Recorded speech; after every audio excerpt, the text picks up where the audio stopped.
Bro, I had this one guy. This is a pretty crazy story. This is one of the most embarrassing stories that I have in Japan. I was on my way back. This was maybe my first week in Japan, first few weeks in Japan. Again, I went to Japan with no Japanese whatsoever. I did not know how to speak any Japanese when I first got there. So it was a huge struggle for me getting to Japan and maneuvering about the cities, getting on the train, stuff like that. Well, we had a huge party in Fukuoka, and I lived about an hour away from Fukuoka, and I took the train up there with all my friends. We got like stupid drunk. It was a fun ass night, very chill. I stayed out all night, no sleep. I just slept on a bench. It was awesome. It was one of those nights that you always remember forever. But it's getting to be morning, and I'm starting to regret my decision of staying out all night. Very tired, very hungover, more than likely still a little bit drunk. I get on the train and I have to make a what's the word? Like a connection, transfer trains at a train station about halfway to my destination. Now I'm about an hour or so away from my hometown, so I'm pretty far. It's not like I could just walk or anything like that. I need the train. It's like a high-speed train. There's no way that I can miss it. So I get to the connection and I get on the platform, and there are, if you've ever been to Japan, at a main hub station with a bunch of connections, you will get off the train and there will be 8,000, and I'm not exaggerating, 8,000 million, and this is not an exaggeration, 800 million other platforms. Now, which one do you go to? Oh, I have no idea. Oh God. Oh Jesus. No idea. Because by my calculation, 1, 2, 3, 10, 400, 800 million platforms. Now I'm at my point in my Japanese career where I can't even read numbers. Even though it is the same numerical system, I'm so confused by everything that I can't even read numbers. Is that platform 1, or you know what I'm saying? I'm so confused. I'm so hungover. I'm so tired. I don't know platform 1 from platform 3.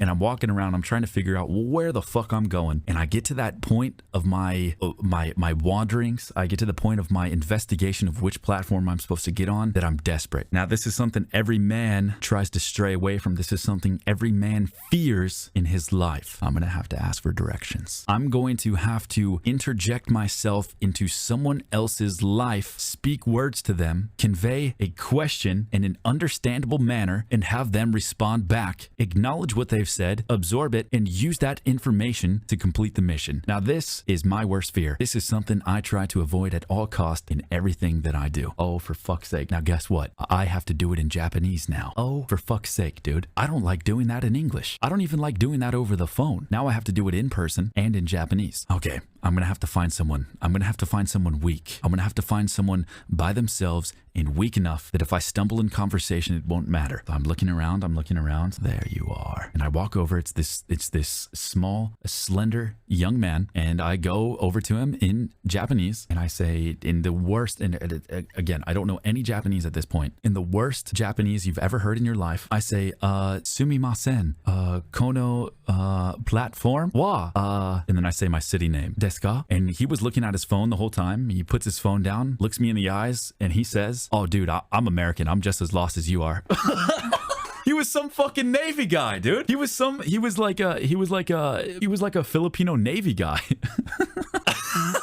Bro, we slept on that platform for 6 days, man. We were siphoning off fucking rat blood underneath the platforms. Dude, I looked at him. I almost ate him, man. We were trapped on that fucking platform for 6 days. No one even called to ask. No one even knew we were there. Okay, dude, I was doing sexual favors for Pocari Sweat for 6 days. For 6 fucking days, man. We had no idea where to go. No fucking idea where to go. Where do you go from that? I mustered up all this confidence to ask someone a question. There's no way I could do it again. You know what I'm saying? It's not like, oh, let's both. No, okay, I just asked this man a question. Hey, where am I? How do I get home? And he says, oh, I don't know either. Now, what do? Tag team and go ask someone else? No, you're out of your mind, man. Hey, dude, let's join forces and go ruin someone else's day, man.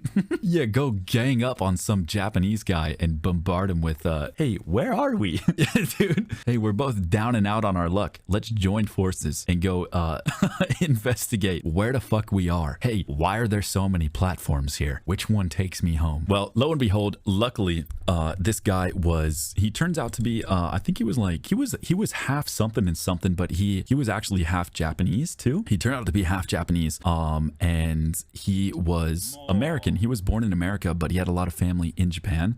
So he was stationed in Sasebo, but he was like traveling back and forth. So he actually spoke like perfect Japanese, as well. And so I asked him, and I was like, dude, like, yeah, yeah, how do I get home? He's like, oh bro, just like take this train and we'll it'll take you right back. So it was it was one of the funniest situations ever, because he was like, oh bro, I'm American too, I don't know.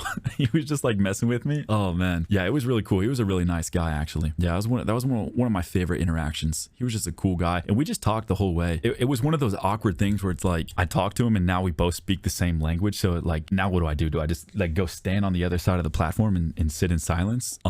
But no, we just talked, and it was really cool. He was kind of telling me about his life in the Navy and how that was and how long he was there. You know, he was just there for a few years before he has to go back. And yeah, and dude, I felt like a fucking 5-year-old kid, man. We sat on this train and he showed me pictures of boats for like an hour-long train. He showed me a picture of like all these submarine Navy boats for an hour. And I was just like, yeah, this is really cool, man. Thanks for showing me this shit. Yeah, it was great. It was one of my favorite memories of Japan, man. You never know who you're gonna meet. And he actually really inspired me to keep studying Japanese, because even though he was half Japanese, he never grew up speaking Japanese. He said he learned all of his Japanese just from self-study. And I was like, man, that's so cool. Like, he was like, yeah, my parents never really spoke Japanese to me either. I just learned everything, you know, just from self-study. And I was lucky enough to meet that guy my first 2 weeks in Japan. So I was like, man, you know what? If this guy could do it, fuck it, man. I'm gonna stick with it too.